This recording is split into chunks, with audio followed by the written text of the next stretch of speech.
Hey guys, welcome to my channel. It's Whitney with That Whitney Life. I hope you had a great Memorial weekend. Jeremy and I went to Central Oregon for the weekend. We did have a 3-day weekend. I hope you guys did something fun or maybe took the time to remember somebody close to you that sacrificed themselves for our freedoms. God bless our troops, right? So in this video, I have a few crafts for you. A couple were high-end inspired, but the whole point of this is all of the stuff is available at Dollar Tree. Some stuff that I used was either stuff I had on hand from previous projects, but most of it is available at Dollar Tree. And you can always find something like a substitute or something like that. So without further ado, let's jump into it. For this first DIY, I drew inspiration from the Kirkland's website. This yellow lemon and berry wreath was $54.99. Now I didn't have the berry for it, whatever that is. But I did have the lemons and the leaves. So I knew that I could dupe this for much cheaper than $55. So I took this grapevine wreath from the Dollar Tree. It's the larger one. And then 8 of the leaf picks. I'm not really sure what it kind of looks like. Devil's ivy to me. I have a devil's ivy plant. So that's kind of what it looks like. But anyways, I just slightly bent them and you can just push them into the wreath. I didn't want to use any glue on this because I do want to possibly take this apart later and reuse all this stuff. And I thought this would be the best way instead of clipping off the leaves. So I just went ahead and fanned it out. Makes it look more realistic rather than it being just in one big bunch. I just pushed all 8 of these into the wreath form where I saw fit.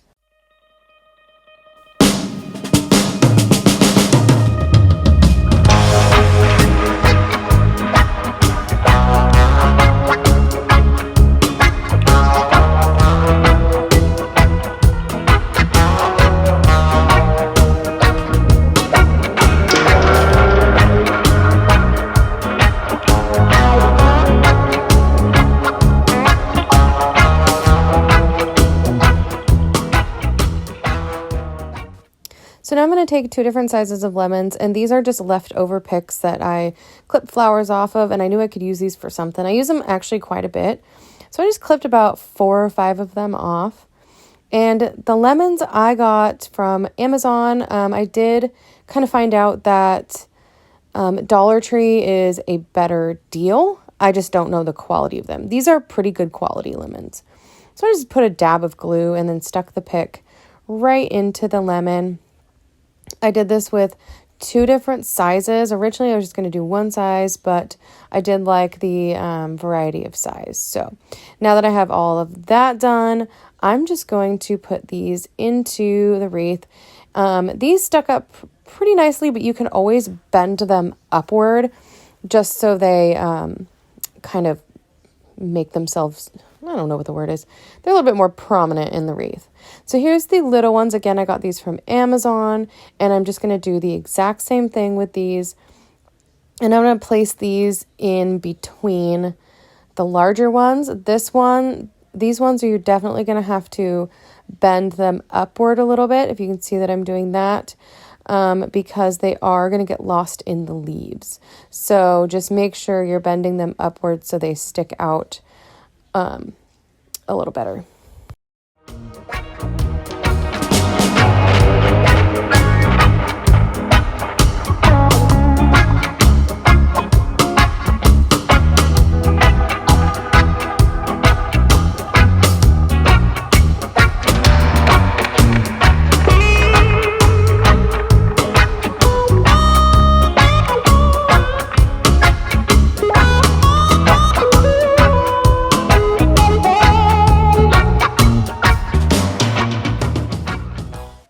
And here is the final product. I absolutely love this. I think we did a great job for only spending about $10 on it. Much better than $55, I'm going to have to say. And I think it's way pretty. Great for summertime. I'm very happy with how everything turned out. And I'm just kind of obsessing about lemons for spring and summertime. I did lemons last year as well, but I don't know. They're so bright and cheery and, it kind of reminds me of sitting out on a patio in the summertime with a nice glass of lemonade. So let me know if you're going to be decorating with lemons or what your colors are this year. I know us crafters can change it every year. So this next one, I got these wooden spoons actually from work for free. I'm not sure if the package was damaged or what, but I'm taking the opportunity. If it's free, I'll take it. So I'm just going to give these a coat of paint, actually 2 coats of paint, in the color, what is the color? Parisian Gray by Folk Art, and it's a chalk paint. I really like this color. It's just kind of like a light, very light gray. It's hard to tell in the video. It looks more on the white side, but you can definitely tell it has a hint of gray. I'm going to take the Deco Art Americana in chocolate brown, and I'm just going to give this a bit of a distress. I really like the kind of rust undertones of this color, so it definitely adds to the aged, distressed kind of farmhouse look that, you know, is really popular right now, and I do go for in a lot of my crafts.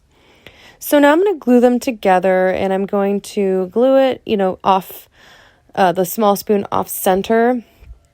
And then I had the idea to make this bow out of jute twine. All I did was wrap it around my fingers a few times, probably 3 or 4 times. And then I took another piece of jute and I tied it off in the center really tight. I like to wrap it around a couple times too. And then I clipped off the excess. I did leave tails though, so just keep that in mind. And now these are little flowers that I pulled off of some Dollar Tree picks. Just make sure, so I cut off like the little plastic piece so it would sit more flush. Just make sure you don't cut too much off like I did. I did 1 blue, 1 yellow, and 1 white. And then I went ahead and glued that bow to the top of it. And I just felt like it needed a little bit more. So obviously greenery, boxwood, you know how much I love my boxwood. I just cut off a few little pieces and I glued those in on one side of it to give it a little bit more interest. And then I wanted to make this hangable, even though I don't know if I'm going to hang it, but I wanted the option. So I just took a little piece of jute twine and glued a loop down.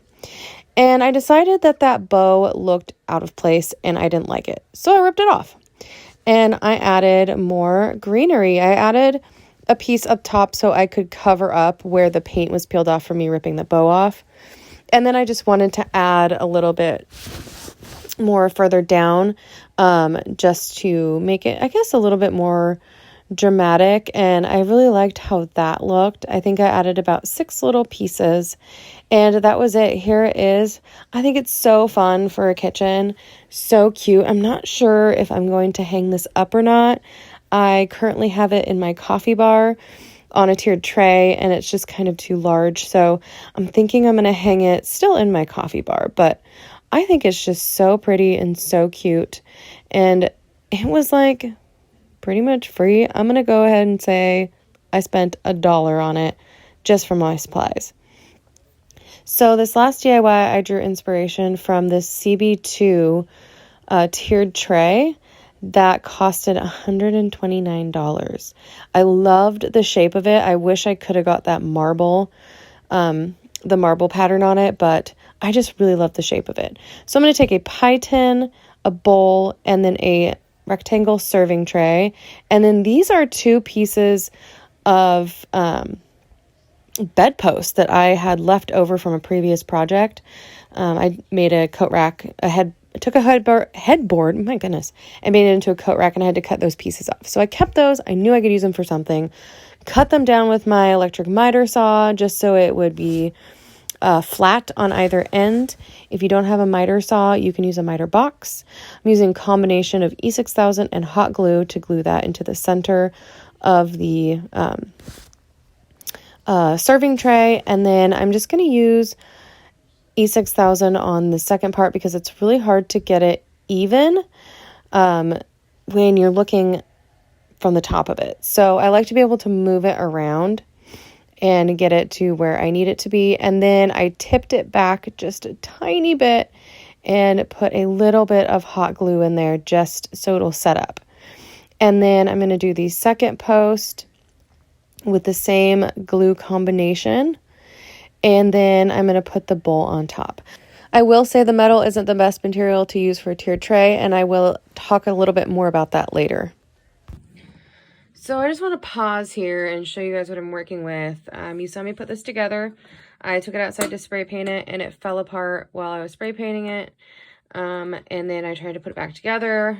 I came in to check on it, and it was on the floor in pieces. So tried to scrape the excess glue off, which you can see that I scraped some of the paint off, but that's okay. I'll just spray paint that. But let's see what I can do. I'm thinking I'm gonna have to rethink my game plan and do this in parts rather than all at once. So let's see how this goes. All right, so as you can see, I got this sucker together. I did start decorating it. It is a little crooked. It's just, so I don't know if you've tried to make a tier tray out of the tin before. Like this is the tin, and then like, oops, a pie pan. It's very bendy, so it's not very sturdy. So I don't know if you can tell, but it's a little crooked. And then if I go this way, you see how it leans back a little bit. So what I think I'm gonna do, I still think it's beautiful.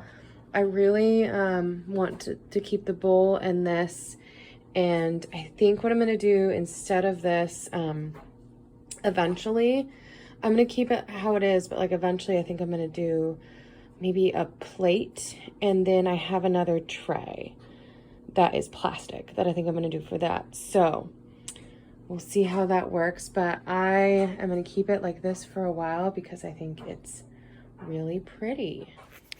And here is how everything turned out after I decorated it. I am running out of little trinkets to decorate things with, so I'm gonna have to go find some things, but I think this is so pretty for, you know, being so difficult to work with. I've made a couple tiered trays out of the metal. The plastic bowl was totally fine, but the metal is just kind of hard to work with since it does bend a little bit. So I've never made a tiered tray out of the tin products from the Dollar Tree that was not flimsy. So I guess I should have learned my lesson, but I think I will redo this later. But I just wanted to show you guys, you know, give you guys some inspiration, because I think this just turned out gorgeous, and it was only $3. It's awesome. Well, that is everything I have for you in this video. Let me know which one was your favorite. My Instagram handle is in the description box, so make sure you follow me there. Give this video a thumbs up if you liked it. Please subscribe if you haven't already. Thank you so much for watching, and I will see you in the next one. God bless.